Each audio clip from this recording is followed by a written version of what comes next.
If you're familiar with the concept of real estate wholesaling, you probably know the most common method for doing deals is through assignments. This is where a wholesaler enters into a purchase agreement with a seller on a property and then assigns their rights in that contract to a buyer for an assignment fee. Assigning contracts may sound like a great idea because the real estate wholesaler can act as a middleman and can profit from a transaction without investing any money of their own. The problem, though, is that it's not legal in every market. Some states have laws against this type of transaction because it looks like the wholesaler is trying to sell real estate without a license. Not to mention, when you're assigning a contract, the closing process requires you to disclose how much of the buyer's funds is being paid to the seller and to the wholesaler. And if the seller has any qualms about how much they're paying the wholesaler, it could jeopardize the transaction. But did you know there's another way to wholesale real estate without assigning contracts and without using any of your own money? In this video, we're going to explain a method of wholesaling called the double close, which allows a wholesaler to make virtually any amount of profit without disclosing these numbers to the end buyer. When we talk about wholesaling through a double close, it's very similar to the process of closing through an assignment, but it has a couple of pretty powerful advantages. With a double close, you as the wholesaler find a great deal from a motivated seller and get it under contract. Then you immediately turn around and sell this property to an end buyer, but here's the key. All of the money required to pay for the transaction between you and the original seller actually comes from the end buyer.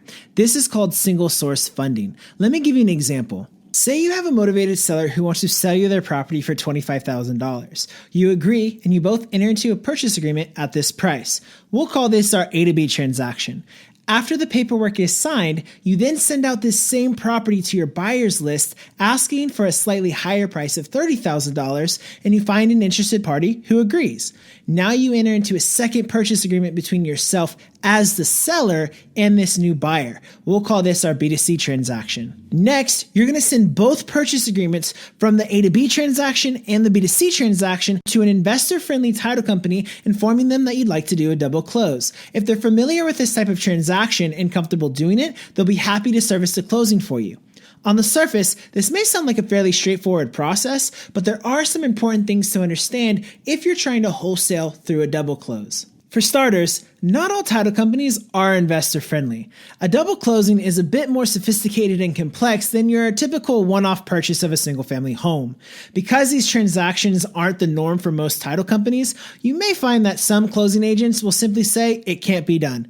The truth is, they can be done, but not every title company is up to the task. When you're trying to find one of these investor-friendly title companies, one that is able to handle these types of transactions, start the conversation by asking them, are you able to perform a double closing with single source funding? You may have to explain that there will be three parties involved, the original seller, you, and the end buyer. And you may have to clarify that the end buyer's funds will be used to cover both transactions and that both closings will happen on the same day, back to back. But in the end, if you're dealing with a competent title company that knows how these transactions work, they should be able to answer this relatively quickly. And if not, just keep shopping. You'll find one soon. Another common misconception you may hear from title companies who are not investor friendly or well educated for that matter is that somehow double closings are illegal.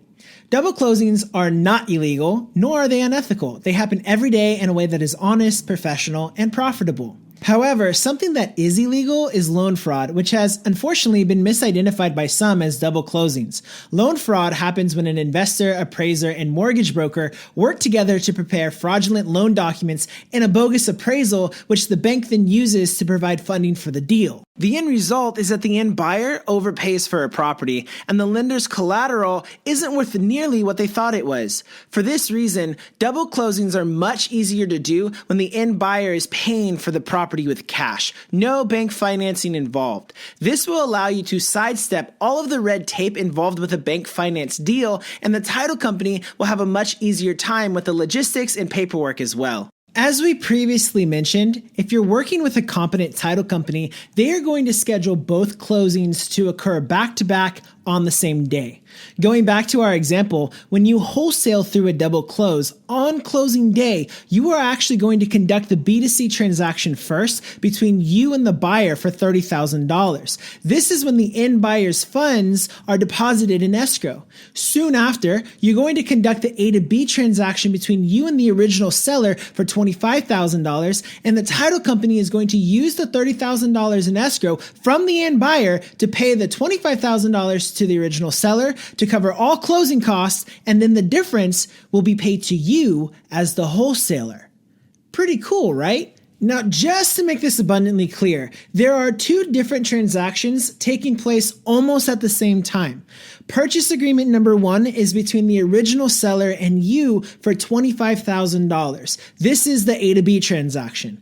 Purchase agreement number 2 is between you and the end buyer for $30,000. This is the B to C transaction. The process starts when you send both fully executed purchase agreements to the title company, and if the title company is investor friendly and comfortable doing this type of closing, they'll conduct the transaction using the funds from the end buyer to pay off the seller and then send the difference to you. Now, if you're planning to wholesale properties through a double close, it's important that you openly communicate to all parties involved. You could even have the end buyer sign a disclosure form giving their acknowledgement and consent to the title company to use their funds to cover both transactions. If the end buyer is getting a great deal, it's likely they won't mind this at all, just as long as everything is explained to them in a way that doesn't cause confusion. The worst thing you can do as a professional is to come across as though you're trying to hide something, so honesty and transparency is key. Also, it's worth noting again that with a double close, a wholesaler is never required to disclose how much they purchased the property for, which is a huge benefit that wholesaling through a double close has over assignments. None of the information in this video should be interpreted as legal or financial advice, and we encourage you to seek legal counsel before attempting to do a double close on your own. For more tips, tricks, and real-world guidance on how to crush it as a real estate investor, come and join us over at REtipster.com.